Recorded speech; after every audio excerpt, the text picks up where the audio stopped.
Ready start. Social democratic party of India और popular front of India की आड़ में बिहार में राष्ट्र विरोधी गतिविधियों का संचालन एक बहुत ही खतरनाक उद्देश्य की ओर इशारा कर रहा है, जिसकी पड़ताल गंभीरता से करते हुए ऐसे सफेदपोशों के चेहरे से नकाब हटाने की जरूरत है।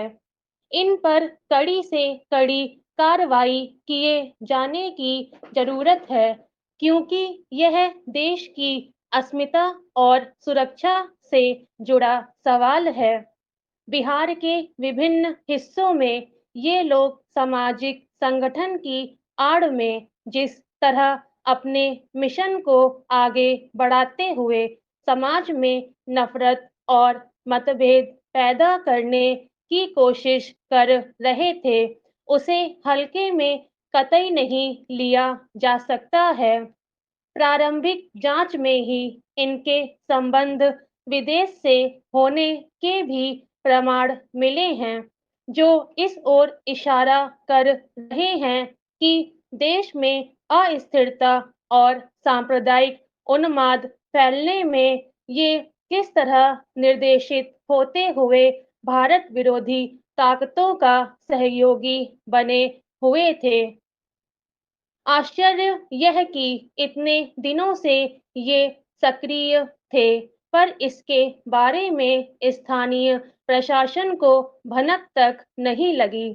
कार्रवाई तब हुई जब इंटेलिजेंस ब्यूरो ने इनकी कार्यशैली और मिशन के बारे में सचेत किया।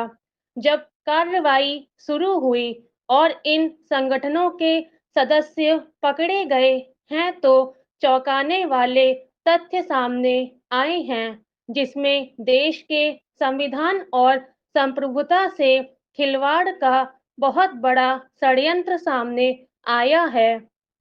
यह और भी गंभीर मुद्दा है कि इसके सदस्य स्वयं को समाज के हितैषी के रूप में प्रचारित करते हुए विभिन्न जगहों पर काम कर रहे हैं, जिसमें बिजनेस करने वाले भी हैं और शिक्षक के रूप में पढ़ाने वाले भी, जिनका उद्देश्य बहुत ही घृणित है। लखनऊ से नूरुद्दीन की गिरफ्तारी से अब यह बात भी सामने आ गई कि उसके पास संगठन के सदस्यों को न्यायिक सहायता पहुंचाने का दायित्व था और वह स्वयं इस संगठन का सदस्य है। अभी छोटे स्तर के आरोपित पकड़े गए हैं। ये बिहार में एक बड़ा नेटवर्क बनाते हुए यहाँ से देश के अन्य हिस्सों में अपनी गतिविधि संचालित करने के प्रयास में थे। इसके पीछे के बड़े चेहरे कौन हैं, उन्हें सामने लाने की आवश्यकता है। समाज के लोगों को भी सतर्क रहने की आवश्यकता है कि भारत के ये दुश्मन यहाँ के सद्भाव और यहाँ की संप्रभुता की ओर आंख उठाकर भी नहीं देख सके। पुलिस प्रशासन और सुरक्षा एजेंसियों को तेजी से कार्रवाई करने की जरूरत है, ताकि इनके नेटवर्क को ध्वस्त किया जा सके। स्टॉप।